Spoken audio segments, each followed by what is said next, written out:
Je suis en direct, moi. Oui, ok.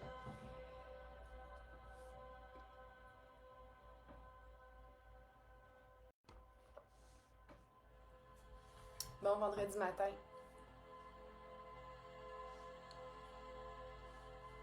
Aujourd'hui, jour 5.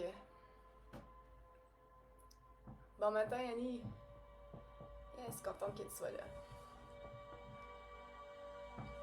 Aujourd'hui, c'est notre 5e journée ensemble. Ça termine le petit événement sans cri qui durait 5 jours.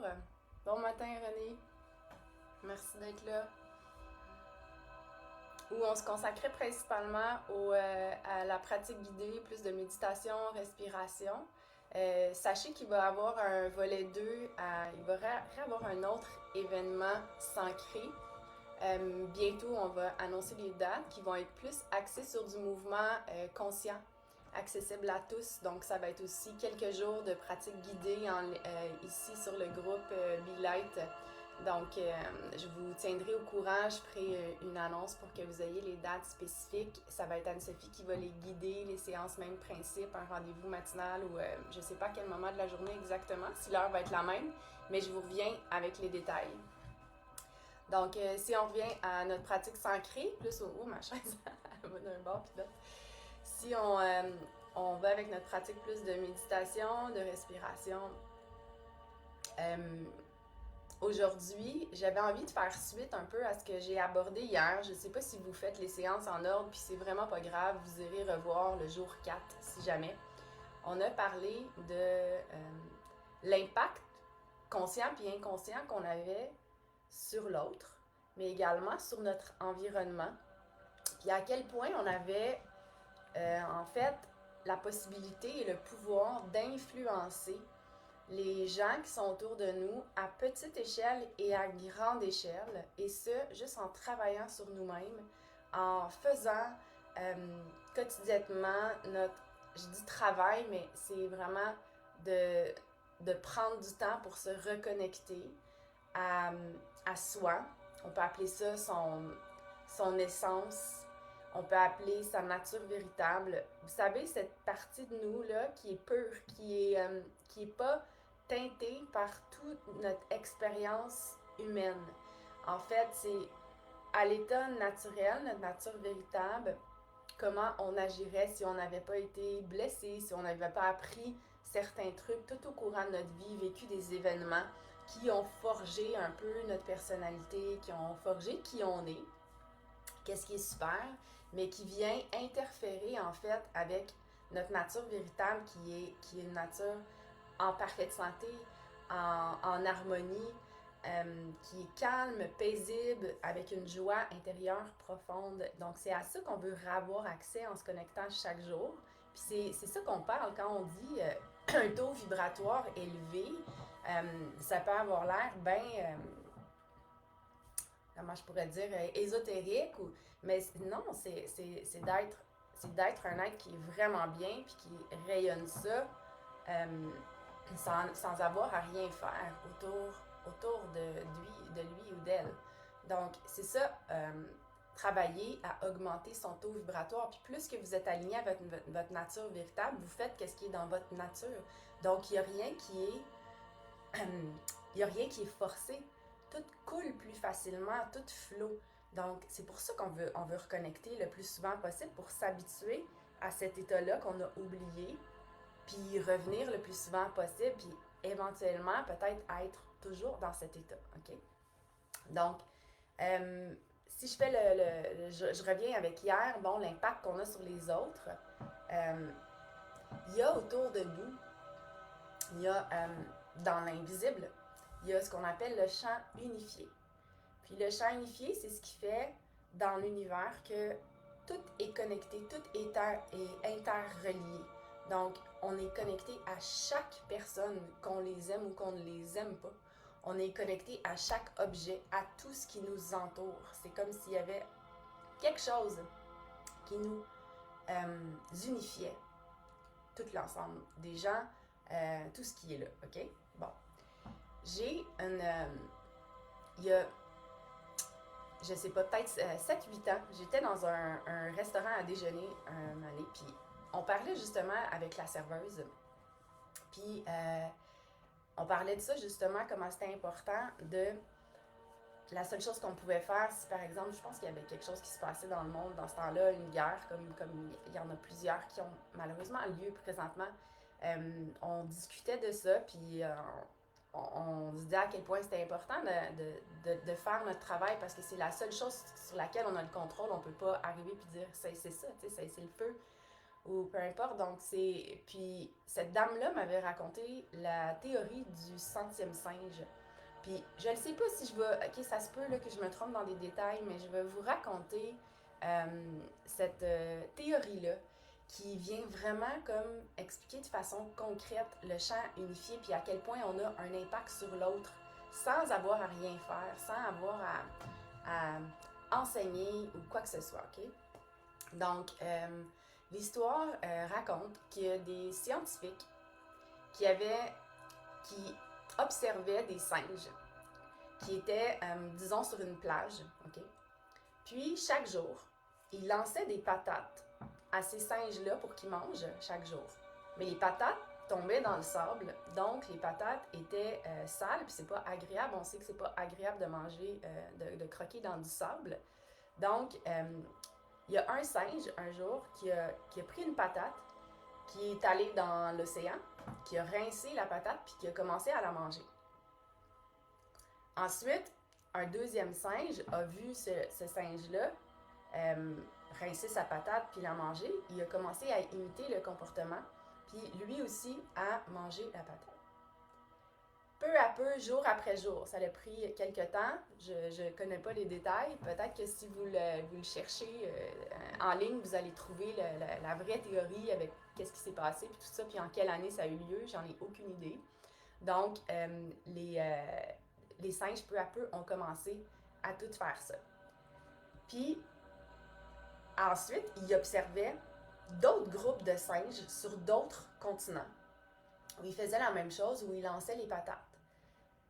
Puis, ils se sont aperçus qu'à partir du 100e singe, quand il y a 100 singes qui ont commencé tous à aller dans l'eau, à rincer leurs patates, puis à manger cette patate-là, ils se sont aperçus que sur d'autres continents, des groupes de singes ont commencé à faire la même chose.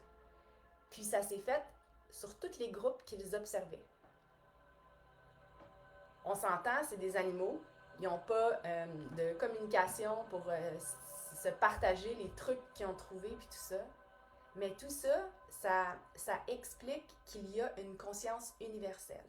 Il y a un champ unifié qui fait que l'espèce des singes, par exemple, vont communiquer entre eux des informations quand un certain nombre d'un groupe commence à adopter un comportement, à comprendre quelque chose, à élever sa conscience, en fait, à être conscient que pour nettoyer la patate, on la met dans l'eau, exemple. L'information circule dans le champ unifié, dans la conscience universelle. Donc, ce que ça fait, c'est que ça élève la conscience des êtres, même s'ils ne sont pas un à côté de l'autre, même s'ils ne se sont pas vus en train de le faire. Donc, vous voyez où est-ce que je veux en venir avec ça?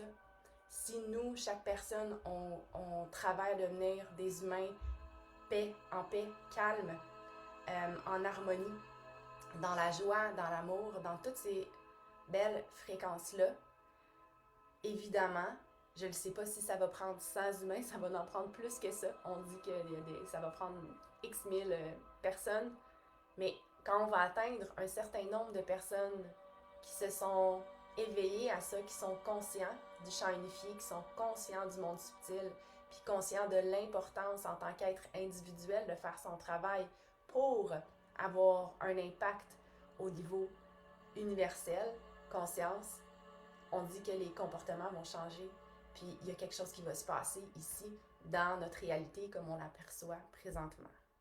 Donc, si vous avez des doutes quant à pourquoi je fais ça, bon, premièrement, on le fait au départ, on le fait vraiment pour nous, on le fait parce qu'on veut vraiment se sentir mieux, puis parce que on vit des inconforts, on vit des problèmes de santé, rien va dans notre vie exactement comme on voudrait, on n'est pas tout à fait satisfait de son travail, de son partenaire de vie, de ses relations. Ce qu'on veut, c'est aller rechercher cet état de bien-être-là. Au départ, on le fait un peu pour soi, mais après, peut-être qu'il y a quelque chose qui vient de plus grand que nous. On le fait pour soi, mais on le sait qu'on le fait pour tellement plus grand que nous. Puis, ça, c'est vraiment beau. Alors, aujourd'hui, là, j'ai parlé un petit peu plus que d'habitude.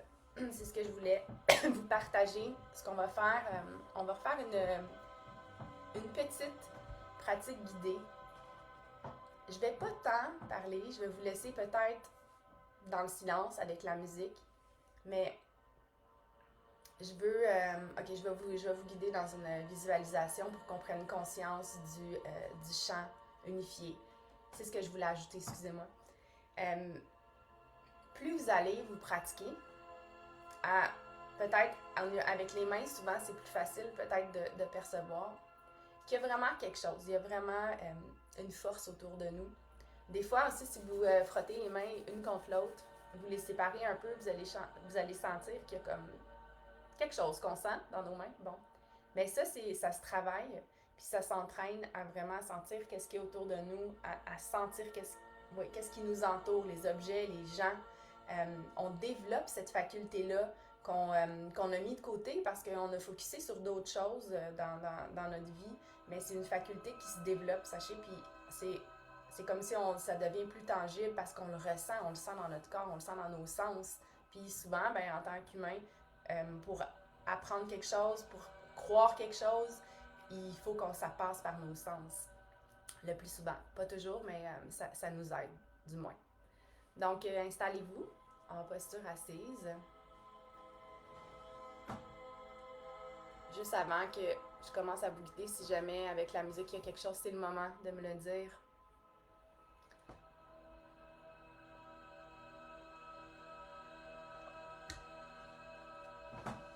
OK.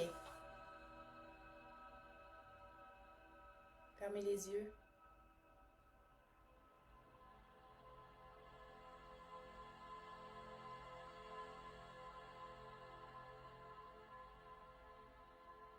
Respirez de façon consciente, c'est-à-dire en observant votre inspiration et en observant votre expiration.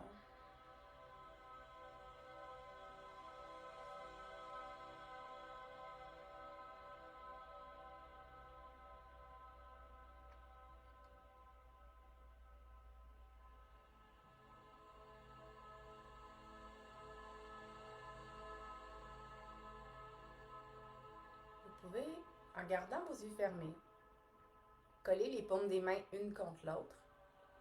Commencez à frotter les mains pour venir créer de la chaleur. C'est comme si on allait activer l'énergie dans les mains. On va continuer comme ça, de frotter les paumes des mains une contre l'autre. Vous pouvez accélérer le frottement, créer plus de chaleur.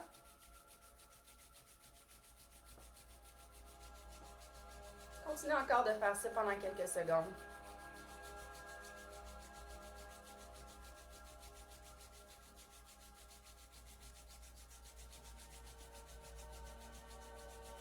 Et je vous invite à séparer les mains peut-être à 10 pouces l'une de l'autre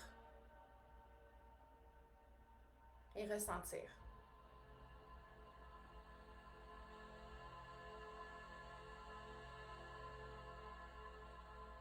Vous pouvez vous amuser à rapprocher légèrement les mains et à les éloigner pour ressentir.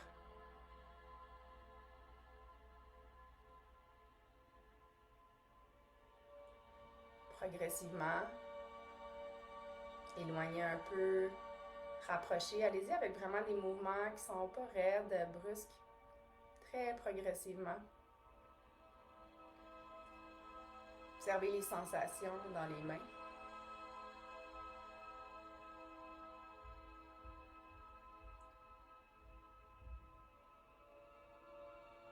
Vous ouvrez, vous séparez de plus en plus les paumes des mains.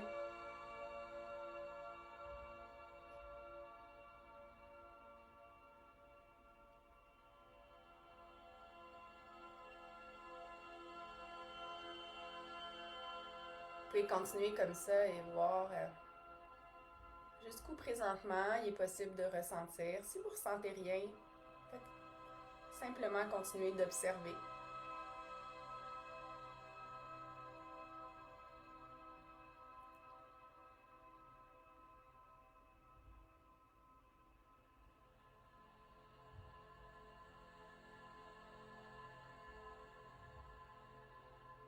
Puis déposez les paumes des mains sur les jambes, les paumes tournées vers le ciel.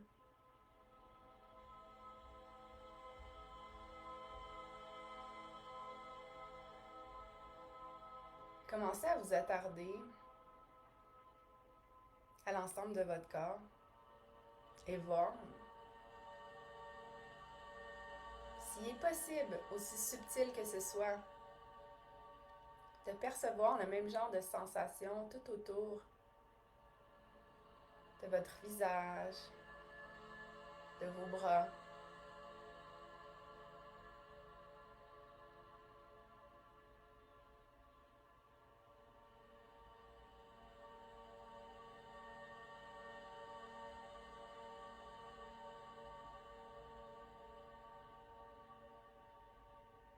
Respirez.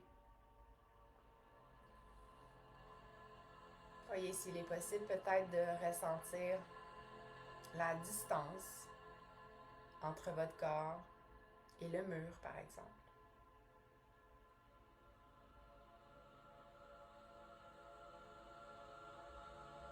Ressentir ce qui se trouve entre votre corps et les objets autour de vous.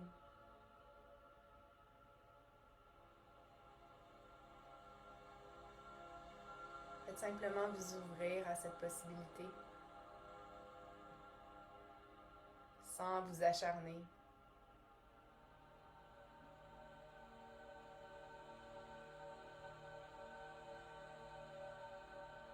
Respirez consciemment.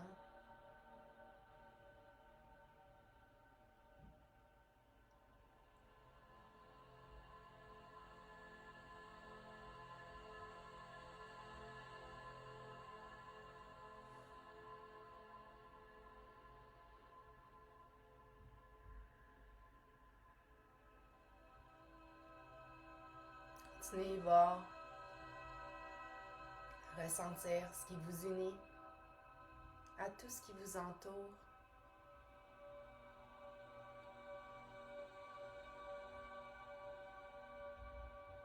Et voyez l'importance de choisir ce qui vous entoure lorsque possible.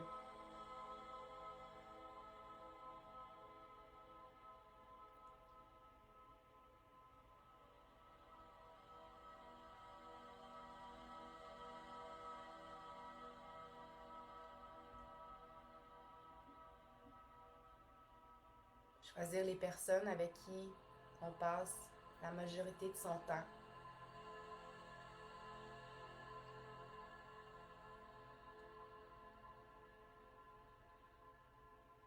Choisir les endroits que l'on fréquente.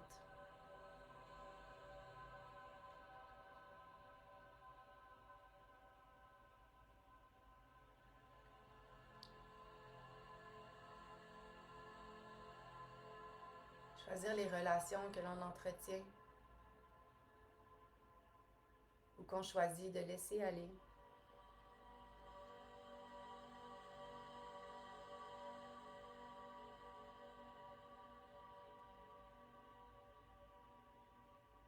Choisir les objets dans notre demeure.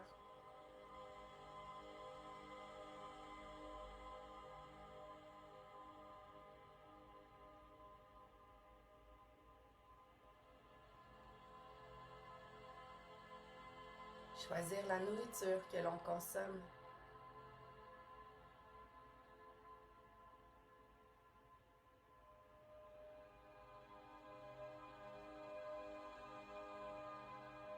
Choisir les produits que l'on utilise sur notre peau, dans notre demeure.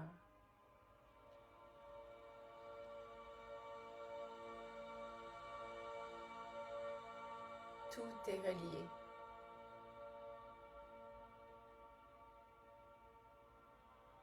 Tout a une influence l'un sur l'autre.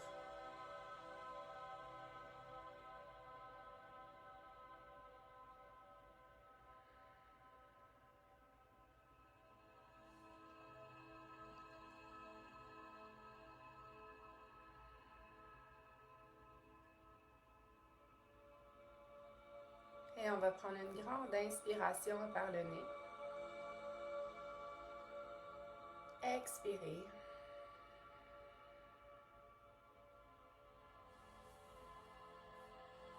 Tranquillement, on peut ouvrir les yeux.